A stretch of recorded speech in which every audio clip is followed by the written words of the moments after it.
शिव, जो शमशान की राख से लेकर कैलाश के शिखर तक हर परिस्थिति में एक ही मुद्रा में मिलते हैं, और वो है ध्यान।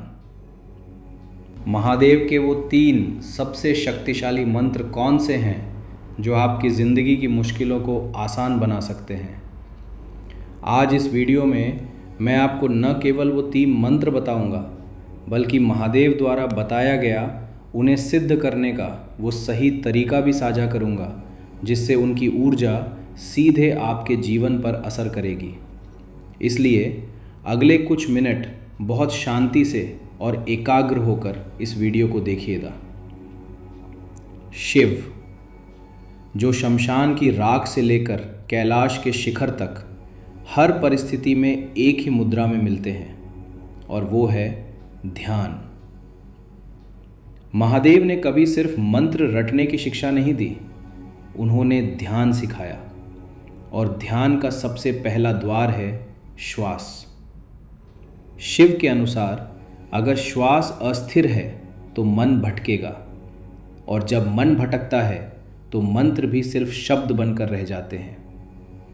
हर मंत्र के भीतर एक तरंग होती है, एक सूक्ष्म कंपन, जो केवल तब जागृत होती है जब मंत्र को सही श्वास की प्रक्रिया के साथ बोला जाए। महादेव स्वयं ध्यान में लीन रहते थे। शांत श्वास, गहरी श्वास और उसी श्वास पर टिके हुए मंत्र। इसलिए शिव भक्ति का अर्थ सिर्फ ऊंचे स्वर में जाप करना नहीं, बल्कि भीतर उतरना है। जब श्वास भीतर जाती है तो मंत्र जन्म लेता है। जब श्वास बाहर आती है तो मंत्र ब्रह्मांड में विस्तार पाता है। आज हम उन्हीं मंत्रों को जानेंगे जिन्हें महादेव ने श्वास और चेतना के साथ जोड़ा। यह सिर्फ पूजा नहीं है, यह एक प्रक्रिया है, तन, मन और ऊर्जा को एक करने की। अब श्वास को शांत कीजिए, मन को स्थिर कीजिए और महादेव के मंत्रों में प्रवेश कीजिए। पहला मंत्र जो मैं आपको बताने जा रहा है वो हम रोज़ाना सुनते हैं, और वो मंत्र है ओम नमः शिवाय। ये पंचाक्षरी मंत्र दिखने में सबसे सरल है, लेकिन इसका प्रभाव सबसे गहरा है। जब आपकी डेली लाइफ में चीज़ें कंट्रोल से बाहर जाने लगें, जब दिमाग लगातार सोचता रहे क्या होगा, कैसे होगा, क्यों हुआ, तब ये मंत्र आपके मन को रीसेट करने का काम करता है। ओम यानी संपूर्ण ब्रह्मांड की ध्वनि, नमः यानी समर्पण, शिवाय यानी चेतना। इस मंत्र का अर्थ सिर्फ बोलने में नहीं, इसके कंपन में है। जब आप ओम बोलते हैं तो श्वास को धीरे धीरे भीतर लें। जब नमः कहते हैं तो मन को झुका दें, अपना बोझ छोड़ दें, और शिवाय कहते हुए धीरे धीरे श्वास बाहर छोड़ें। इस प्रक्रिया में आपका दिमाग वर्तमान क्षण में लौट आता है। ओवर थिंकिंग का शोर धीरे धीरे कम होने लगता है, दिल की धड़कन स्थिर होती है, और मन को ये संदेश मिलता है अभी मैं सुरक्षित हूँ। महादेव ने इसे स्ट्रेस हटाने का सबसे सीधा मार्ग बताया। कोई जटिल नियम नहीं, कोई विशेष समय नहीं, बस श्वास और मंत्र। ये मंत्र तब करें जब काम शुरू करने से पहले मन बिखरा हुआ हो, या जब अचानक बहुत ज़्यादा तनाव महसूस हो। 3 से 5 बार पूरे ध्यान और श्वास के साथ। याद रखिए, जब मन थक जाए तो ओम नमः शिवाय आपको फिर से स्थिर कर देता है। महामृत्युंजय मंत्र जो हमने काफ़ी बार सुना है, पर आज मैं आपको उसका संक्षिप्त रूप बताऊंगा, जिसका प्रभाव महामृत्युंजय मंत्र जितना ही है। महामृत्युंजय मंत्र को अक्सर लंबी उम्र से जोड़ा जाता है, लेकिन महादेव ने इसे डर पर विजय पाने का मंत्र बताया।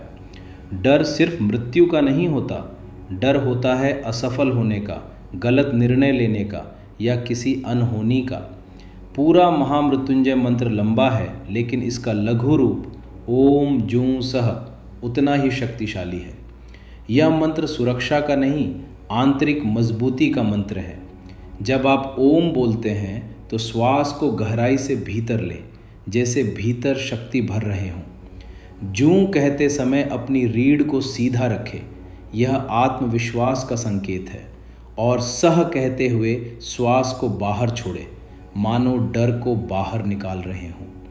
यह प्रक्रिया मन से असुरक्षा की भावना को हटाती है और भीतर एक स्पष्ट संदेश भेजती है, मैं सुरक्षित हूँ, मैं सक्षम हूँ। अगर आपके सामने कोई नई चुनौती है, कोई बड़ा निर्णय है या मन में अनजाना भय बैठा है, तो यह मंत्र मानसिक ढाल बन जाता है। महादेव का यह मंत्र आपको भाग्य के भरोसे नहीं छोड़ता, यह आपको स्वयं के भरोसे खड़ा करता है। इसे करें सुबह घर से निकलते समय या किसी महत्वपूर्ण मीटिंग या ज़रूरी काम पर जाने से पहले, सिर्फ कुछ बार पूरी श्वास और ध्यान के साथ। याद रखिए, जब डर हावी होने लगे तो ओम जूं सह आपको भीतर से अडिग बना देता है। अब तीसरा और आखिरी मंत्र है जो बहुत ही प्रबल है और हमारी रोज़ाना लाइफ को काफ़ी सरल बना सकता है, और वो हैं शिव गायत्री मंत्र। ओम तत्पुरुषाय विद्महे महादेवाय धीमहि तन्नो रुद्रः प्रचोदयात्। जैसे सूर्य अंधकार को नष्ट करता है, वैसे ही यह मंत्र मन के भ्रम को दूर करता है। कई बार जीवन में समस्या डर की नहीं होती, समस्या होती है स्पष्टता की। हम जानते हैं कि कुछ करना है, लेकिन यह नहीं जानते कि क्या करना है। ऐसी स्थिति में शिव गायत्री मंत्र बुद्धि को शुद्ध करता है। यह मंत्र भावनाओं को दबाता नहीं, बल्कि विचारों को व्यवस्थित करता है। जब आप ओम तत्पुरुषाय विद्महे कहते हैं तो श्वास को धीरे धीरे भीतर लें, जैसे ज्ञान को आमंत्रित कर रहे हों। महादेवाय धीमहि कहते समय ध्यान को भौहों के बीच टिकाइए, यही विवेक का केंद्र है। और तन्नो रुद्रः प्रचोदयात् कहते हुए श्वास बाहर छोड़ें, मानो भ्रम को बाहर जाने दे रहे हों। इस प्रक्रिया से मन का कोलाहल शांत होता है, सोच साफ होती है और निर्णय लेने की क्षमता मजबूत होती है। अगर आप किसी प्रोजेक्ट में उलझे हैं या पर्सनल लाइफ में मैं क्या करूं इस सवाल में फंसे हैं, तो यह मंत्र आपको सही दिशा दिखाता है। महादेव का यह मंत्र आपके लिए निर्णय नहीं लेता, यह आपको सही निर्णय लेने योग्य बनाता है। इसे करें सुबह पूजा के समय या शाम को शांत बैठकर 11 बार पूरे ध्यान और श्वास के साथ। याद रखिए, जब मन में स्पष्टता आ जाती है तो रास्ता अपने आप दिखाई देने लगता है।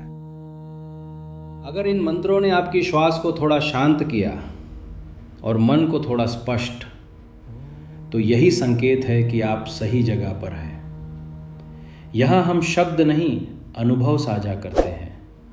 महादेव की ऊर्जा को अपनी दिनचर्या का हिस्सा बनाइए। इस यात्रा में हमारे साथ जुड़े रहिए।